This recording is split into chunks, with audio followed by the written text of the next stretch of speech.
you want to be in the real estate business for a long, long time, like I have been, take great care of your sphere of influence.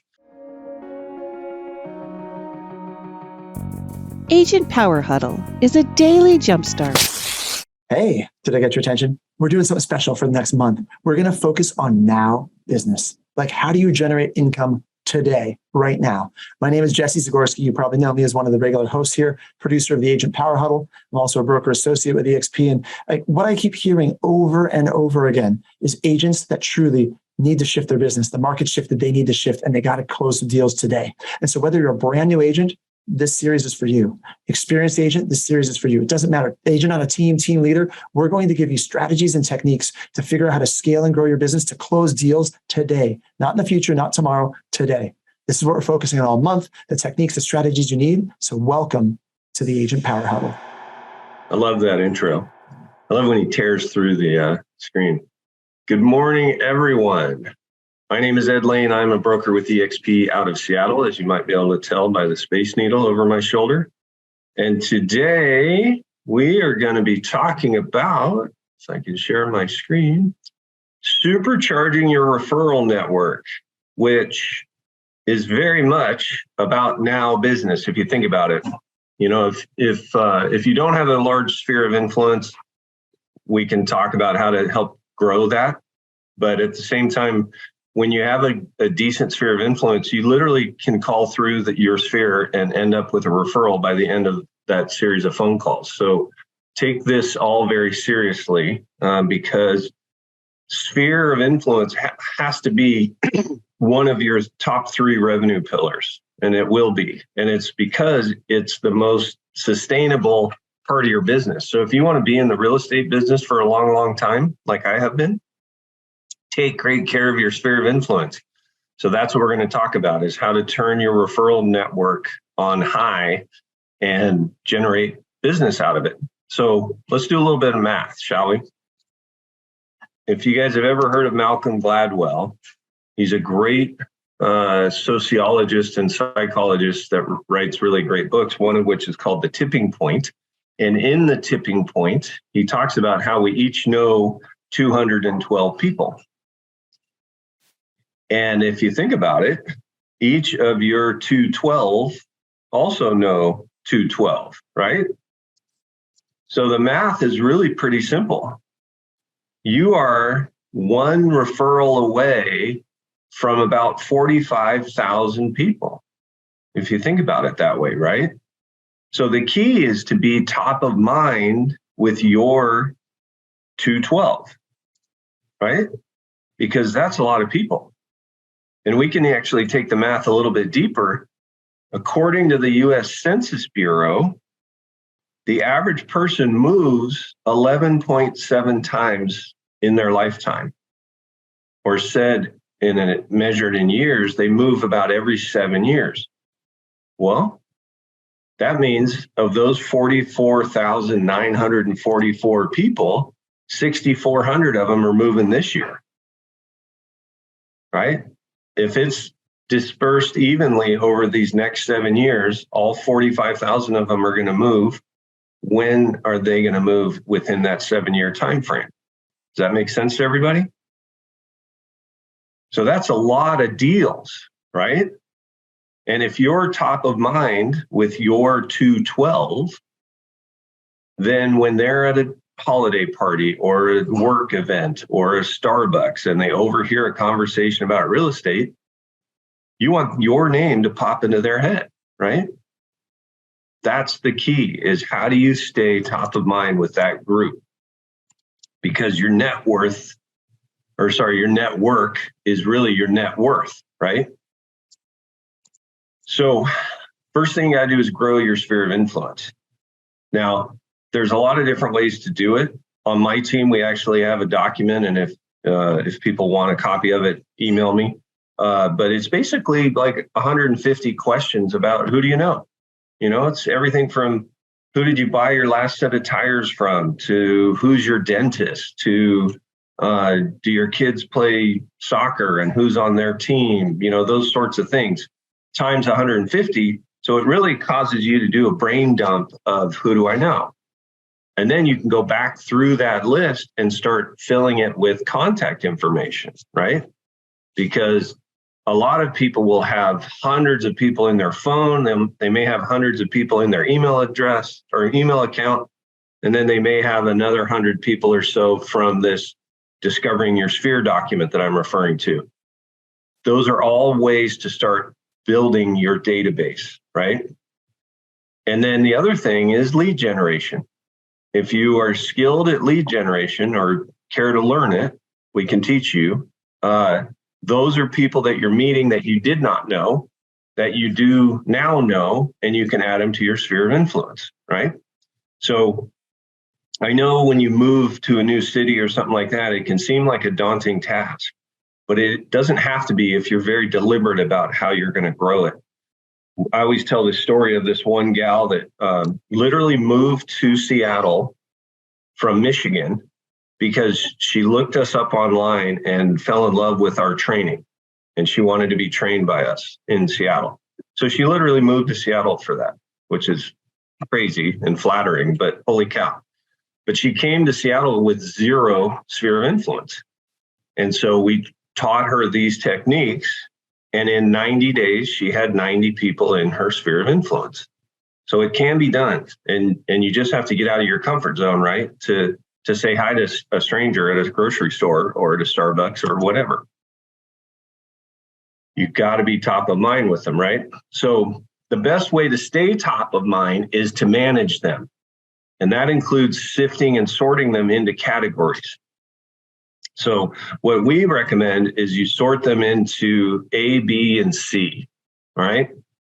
So A's are people that have already referred you, right? So you already have some of these, hopefully. And if you don't, then you're starting out with nothing but B's. And that's okay too, right? Because B's would refer you if shown how. And the if shown how part is really critical because most people don't really know how to refer. And I can kind of give you an example of that. When you got your real estate license, did any of you have a friend or a family member who said, give me a stack of your cards, right? Because they want to support your business. They're fans of yours. But at the same time, they don't know how to refer. If they're just asking you for a stack of your cards, that means they're going to just hand out cards. Well, when we're talking about referrals, I call it the 5 miracles. If a handed out business card is going to result in a transaction, it takes 5 miracles. And I won't bore you guys by going through it, but it has a lot to do with if they don't lose your freaking card and they can find it when they need it and all those things, right? So what you really need to do is get a hold of them and say, I love that you want a stack of my cards, but here's what actually works way better. And I still give them like 3 cards because I don't want to refuse, right? But I don't give them a stack because that's a waste of cards. So I give them 3 cards and then I give them this speech. I go, you know what? Here's really what works better. When somebody you know mentions real estate and you want to connect us, you can just give me their phone number if you're comfortable with that. And then I reassure them and I say, and you know me, I'm only going to go as fast or as slow as they want to. So I'm not going to be super aggressive. But if you're not comfortable with giving me their phone number, send an email to them and to me and connect us that way. And that way I can ask for their phone number and they'll give it to me when they're good and ready, right? But that's the best way for you to refer me because guess what I just got out of this, right? I got an email address so I can communicate directly with the prospect. And now that referral made it to its destination, which is me, rather than here's one of Ed's business cards, give them a call, right? And they never call. So anyway, make sure you teach people. And I don't have this in this slide deck, but we use a script called the Mayor campaign, which is a Brian Buffini technique to qualify people to see if they would refer us. And it's silky smooth, it's super easy, and it's very conversational. And that's why we've been using it for years. And I can do another Power Huddle on that. So we got A's, we got B's. We also have A pluses. I put a note in there because that's somebody who's referred more than once, right? And then we have C's. C's are not derogatory. C's just mean we don't know yet, right? So we have to qualify them. So everybody in your database today, if you haven't done this, is either an A or a C, because you haven't talked to them and asked them the question of whether they would refer to you, right?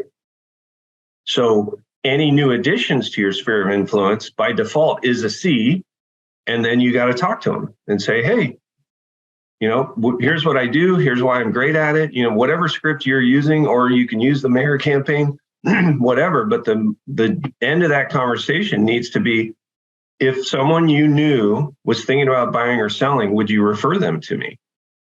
Right? And if the answer is yes, they just moved up to a B. And if the answer is, well, I have my mom as a realtor, well, they just moved to a D, because D stands for delete in my database. And it doesn't mean I'm not friends with them. It doesn't mean I won't say hi to them. It means I'm not going to spend a nickel staying in front of them with all the techniques that we're about to walk through, right? And don't hear that as, oh man, Ed's going to convince me to spend a bunch of money. It's not that, right? But if you send out Christmas cards, I'm not going to send one to my sphere and include somebody that can't or won't refer me. It's as simple as that, all right? So what to communicate and when? You should have a recipe for the frequency and the contacting that you're going to do with this group of people. And mine looks like this. A's and A pluses, they get a call every month. And I have about 180 people in my sphere of influence. So that means I got to spread that over 20 business days, right? Or 30 calendar days. That's a lot of phone calls every day, right? But that's how you stay top of mind, right? And it's not just the phone calls. They're hearing from you in a variety of ways, and they're seeing you in a variety of ways, right? So everyone in your sphere of influence, you should be friends with on social media. You also should set up a targeted audience on Facebook so that you can push ads in front of your sphere of influence. And if you're like me, you should also create a Facebook group. If you go online, you'll see the Ed Laine team's friends and past clients or something like that. I can't remember the name. I just go there and I engage and I interact with people, right? So A's get called monthly, B's get called quarterly, C's get called immediately, because once I put them in my database, I want to qualify them if they're a referral source, because then they're either moving up or they're moving out, right?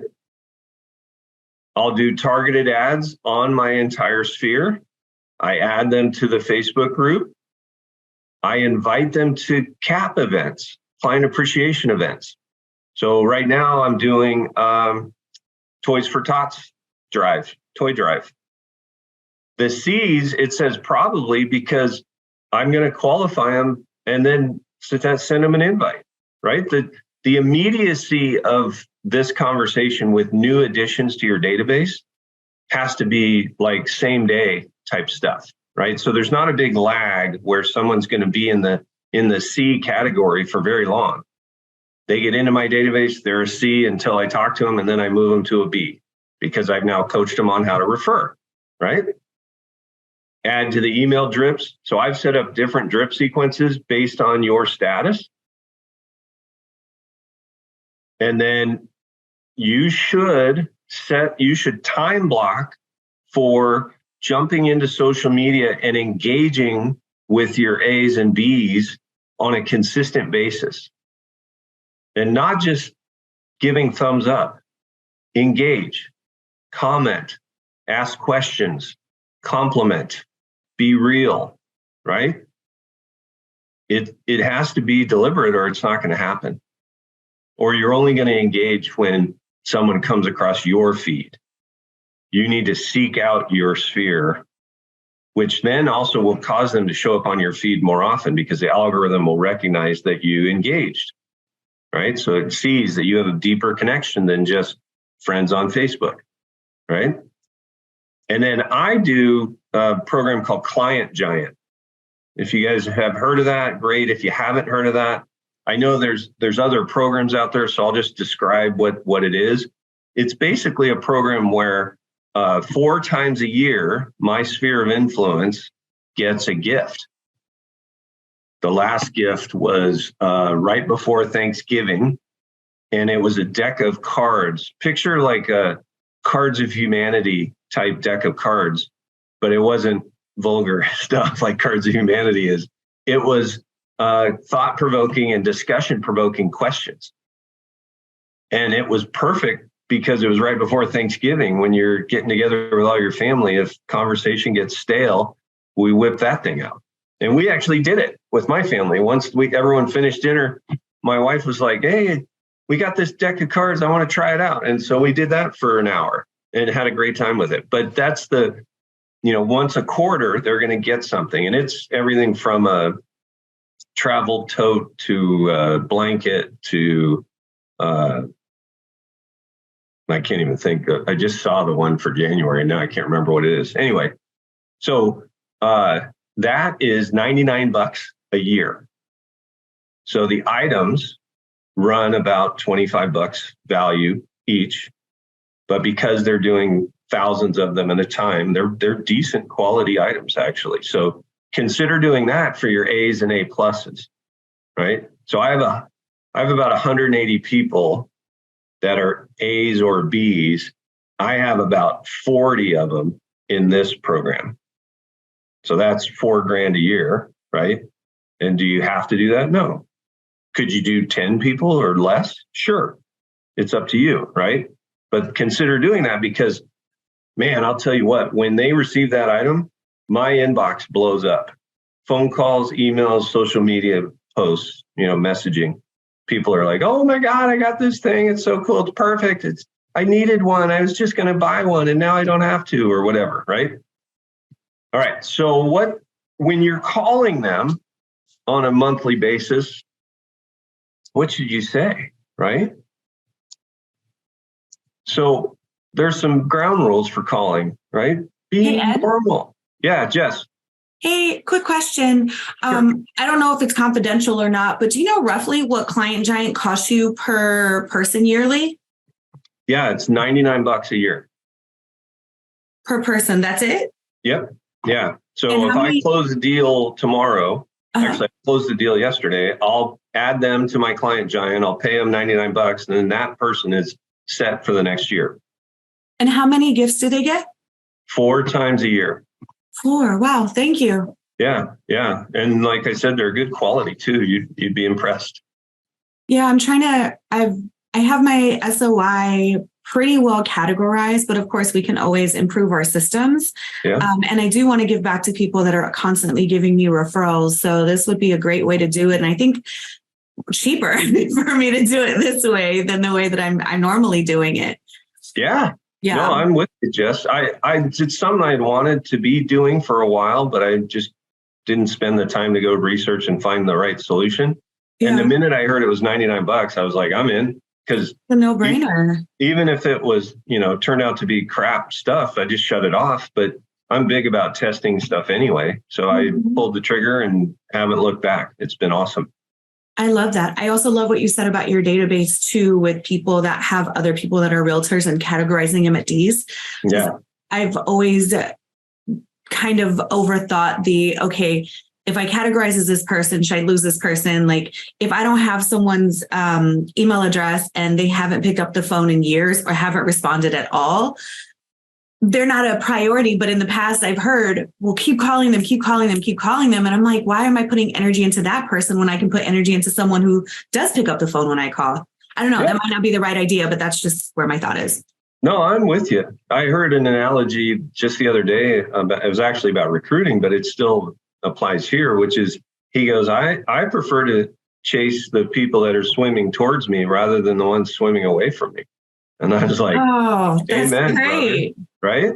Yeah, I needed to hear that, man, because of my fear is I'm trying to call everybody in my local SOI, and then it's taking me away from street text, or it's taking away from calling other people. Anyway, I don't want to take up too much time, but thank you very much. No, it's really great, helpful discussion. So thanks for chiming in, Jess. Yeah, and the thing for all of you to kind of pick from that is when I have people in my database, if in my conversations, I figure out that they're just not going to refer, or in Jess's example, they're just unresponsive for months and months, I don't delete them out of the database. I delete the categorization because I might still need their phone number down the road for something. Maybe it's recruiting or whatever, right? But I'm not going to spend money and energy on staying connected. Now, let me qualify all of that, because if your value proposition is so strong that you can get somebody to fire their parent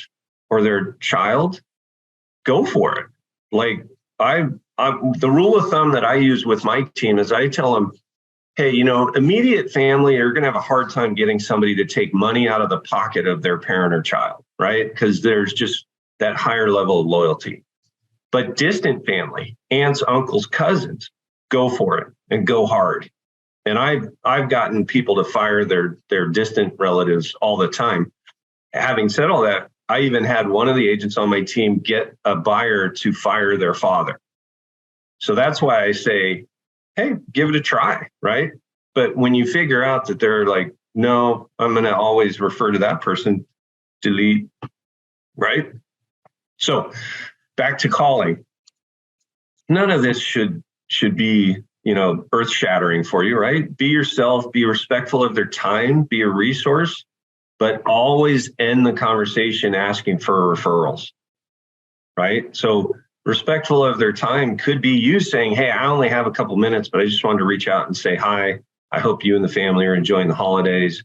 By the way, if you know of anybody that's thinking about buying or selling real estate, I would love to give them great service, and it would help if you'd think of me, right? So make that phone call. Think of what you're going to say before you go. I don't ever make a phone call without my Post-it notepad, and I write an agenda. If I'm making 180 phone calls, the agenda might be the same, right? Build rapport, wish them happy holidays, deliver this nugget. Maybe the nugget is, hey, I don't know if you have a need, but I had a client recently that needed to refinish her floors, and my floor guy did a phenomenal job. So if you ever need something like that, I have over 200 vendors on my vendor database. Those of you that don't know me, I used to be a general contractor. So I have 205 subcontractors that I worked with, and I use those to be a resource to my clients, right? So absent of relevant current market topics, I'll use vendor database as a reason to call, right? And then I ask for referrals. You can even ask for, hey, do you know somebody that might need a roofer or a plumber or an electrician or whatever? So be a resource, right? When you're trying to be a resource, it can come in a variety of ways. You can talk interest rates. You bet your ass that's a very popular topic right now, right? When's the next Fed meeting? Next week, right? 13th and 14th. And what are they going to do? Raise rates. So interestingly, I'll just drop this nugget in case you aren't keeping up on it. Rates went down 91 basis points last week. Well, they're going to go back up before the 14th because the markets pad what they believe the Fed is going to do into rates so that rates don't spike on the day of the Fed's announcement. Well, the Fed's already said they're going to raise them 50 basis points. So talk about that with your clients, because guess what happens? Or your sphere. Their belief in you as a credible resource goes through the roof when you speak intelligently about the markets, especially about things that they're not familiar with, right? They know the Fed's going to have another meeting, but when you say, yeah, they're meeting on December 13th and 14th, that just bumped you up a little bit because they didn't know that and you did. Then when you say, yeah, and I don't know if you saw the news, but the Fed's already indicated they're going to raise rates 50 basis points. So here's what that means to you, right? The the better job you can do of showing that audience that you can see the world through their eyes, the more they're going to trust and rely on you, right? Talk the market. What's it doing today? Even better, where is it going? If you can give them a sense of what's going to happen in the future, and I can help you with that if you aren't able to do that. But think about it, right? Where's the market going? Well, number one, we've never had a recession where rates didn't go down. So yes, rates are going to continue to rise because they got to get inflation under control. But as soon as it is, they're going to start lowering them again. So that's where you can, when you're talking to buyers, you can weave in the whole marry the house, date the rate conversation, because you're probably going to be able to refi in a year, maybe two, but not much longer than that, right? So have your crystal ball handy when you make these phone calls. Sometimes your clients are going to think of you for real estate stuff like mortgage and refis. That's okay. I want my sphere of influence to call me for everything real estate related. I don't care if they're wondering where's the best place to buy a hose. I want them to call me, right? So be that resource for them, and then vendor and contractor referrals. If you don't have one, build one, right? And have a policy that no one gets on your list unless they do good work at a reasonable price, because you want to be able to look someone in the eye and say, hey, this list, you only get on this list by doing a great job for one of my clients, and you sure as heck can get off this list by, no longer doing a great job. Because, sometimes contractors aren't consistent in their delivery either. So anyway, if you're having an event, I mentioned our Toys for Tots drive. Well, that could be a great reason to call people and just say, hey, I just want to make you aware. I don't know if you're available, but we're having this event on the 14th. We're just going to get together and have some cheer, right? And if you could bring a toy, my team is going to match every toy donated with $5 donation. Last year, we donated 200 toys and $1,000. It was really cool. So I can talk about that leading up to the event. I can also talk about it after the fact, right? So we have 17 touches leading up to and following every event, because what does that do? Keeps us top of mind, right? Speaking of events, I'm going to give you our recipe for events. So we do a shred event in April around tax time. For every pound of paper we shred, we donate a pound of food to the food bank, right? We do our Toys for Tots thing. We do a tackle back to school event in the fall, where if you bring school supplies, that's your ticket to admission to a party. We're just having a party, but people will bring backpacks and pen sets and whatever, and then we donate that stuff, right? This is one of my clients' daughters. Our office used to be downstairs from Walgreens headquarters, and they have Red Nose Day. So we all participate in Red Nose Day. She came into my office, saw my red nose, and did that. So here's the recipe. Have a plan, have a theme, get the word out, pound the phones, and have fun. I'm going to pick up the pace. So get your camera ready on your phones, because I'm going to put stuff on the screen, but I'm trying to be respectful of your time. So think about, when I say plan for 2023. Do I want to do this? If I do this, how many times do I want to do it? Start with one. You don't have to do 4, right? When do you want to do them? And what theme do you want to do?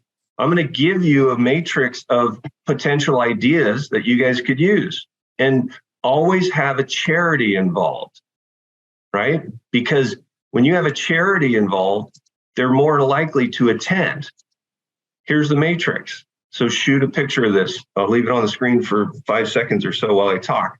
But, throughout the year, you can have occasions that make sense. Some people do Pi Day in March, right? March 14th, 3.141592, blah, blah, blah, blah, blah. Give out pies, or give out pies around Thanksgiving, whatever you want to do. But these are just some ideas. The ideas should be yours. They should be things that resonate with you. You can use these themes, but pick a charity that matters to you. You can pick a charity and have the same charity for every event if you want. It's up to you, right? But the key is have the event, but always have a charity involved. Because when you have a charity, people are more likely to come. You get better engagement on your social platforms. And this is my favorite part. You give them a shortcut. Because most people this time of year think, man, in 2023, I'm going to do something good for my community and I'm going to donate time or money or both, right? And then now it's December and they're like, crap, I haven't done it yet. So enter Ed's Toys for Tots event. They're like, you know what? I can check that box. I'll try harder next year, but at least I'm going to be able to check that box this year. And I'm going to donate to Ed's event, right? And guess what? You get to feel good too. So here's how we get the word out. We do social media posts, emails to our sphere. We send an evite.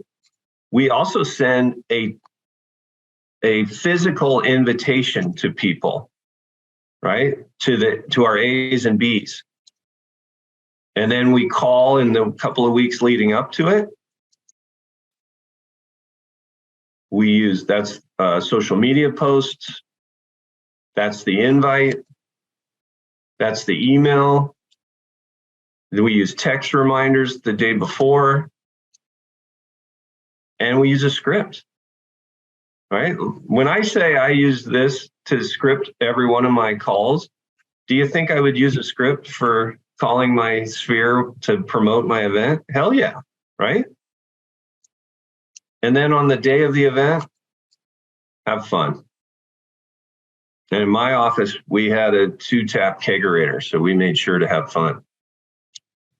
So I'm sorry I went fast at the end, but it is 8:32, so I'm only late by a smidge. Are there any questions? I can certainly hang out longer. I just didn't want to not give people that had to leave at 8:30 the info. Is the Ed Laine team going to get a kegerator soon? We are a cloud-based brokerage, my friend. You could send me a gift card for kegerators. We are having a holiday gathering tomorrow where beer will be served, though. So hopefully you'll be there. Yes, and munchies too, right? Munchies. Munchies too, yes, absolutely. Yes, yeah. So the longer answer to your question, G, is I do at some point, probably measured in years, see us getting an office. And if we do that, yes, there will be a kegerator. Do you think there could be a cheese fountain? I don't know about that. Oh, I can't. Whoever is speaking is my kind of person. I'm talking about cakes and cheese and what else? Gee, Ellie's all day from Seattle. Come on down. Yeah, you would hit it off with G big time. I'm on the West Coast. Don't threaten me with a good time. That's right. Exactly. Ed, you're awesome. Thank you for always pouring so much into us. This is great. Oh, it's really kind of you to say. I actually, when you jumped on, I was like, shoot, she's seen some of this already. So I was worried you'd feel like it was redundant. No, I was actually told by a few mentors, I've heard it regularly, that even if you read the same book, you go to the same presentation, mentally people aren't always ready to process everything from a presentation. And so every time they hear it with a different mind, different ears. True. Yep. Yeah. That's very true. That happens to me every time. And I've seen it over 5 times with Ed. You'll hear it with Jesse always says, you will watch it once for content and then watch it again for context.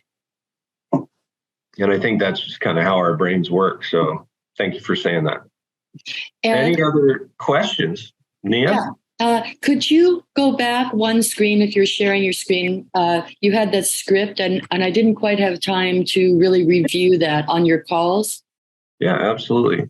So that's one. the one. Yes, Yeah. Thank you. Absolutely. And WFA just means wait for answer for those of you not sure.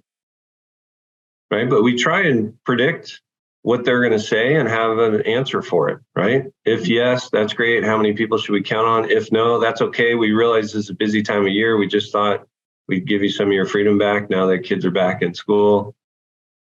That's sort of.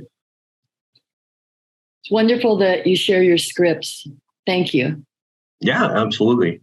Yeah, no, I'm a huge believer that there's plenty of business out there for everybody. If I'm worried about competition, then I'm probably not doing a very good job myself.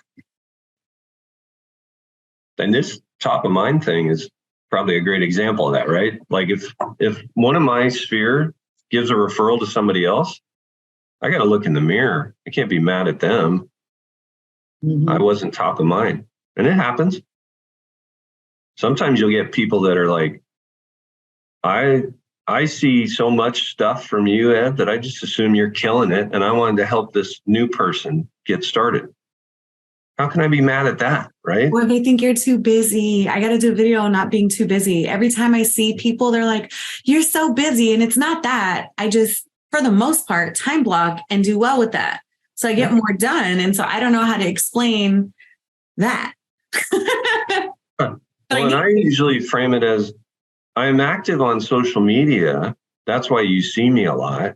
Yeah. But that only takes an hour a day.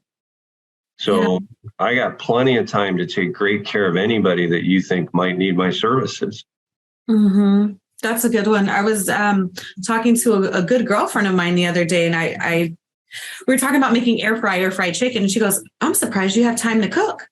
And I didn't think, she wasn't trying to be like, malicious or rude or anything. And we just laughed about it. And then I told her, I said, I think this is a learning point for me. I've got to get across to people that, you see me doing things all over, but like, I'm not so busy, know? Yeah. No, and it's a fine sort of balance, right? You're kind of tiptoeing. You need to be visible. Yeah. But you don't want people to have a takeaway like that from your visibility. So you're smart to mix in that video and the occasional post about, hey, you know what? This is the slower time of year. I've got plenty of time. If you know somebody that wants to make real estate part of their plans for 2023, I'd love to take great care of them. And then put your value proposition in there. Yeah. Here's why you should think of me. Like for us, we call them gold bricks on my team. I want my value prop to be so compelling that it's as if I said, hey, Jess, I have a gold brick here at my office. No cost or obligation. Just come down and you can have it. Because a gold brick is worth about $600,000, right? So my buyer value prop and my seller value prop need to be that compelling. Mm-hmm. Because the average consumer, they have more than one choice, right? Oh, for sure. Everyone knows a realtor. They can choose someone else or they can do nothing. And a lot of people choose do nothing. So it better be compelling. So for buyers, we say, hey, I have an idea, Jess. What if I could give you priority access to off-market properties before they hit the MLS or the internet? Do you think that would help you find a good deal? Yeah. You sound stupid if you say no to that, right? Right. So they say yes. Great. When's a good time for us to get together so I can take down your exact criteria? Yeah.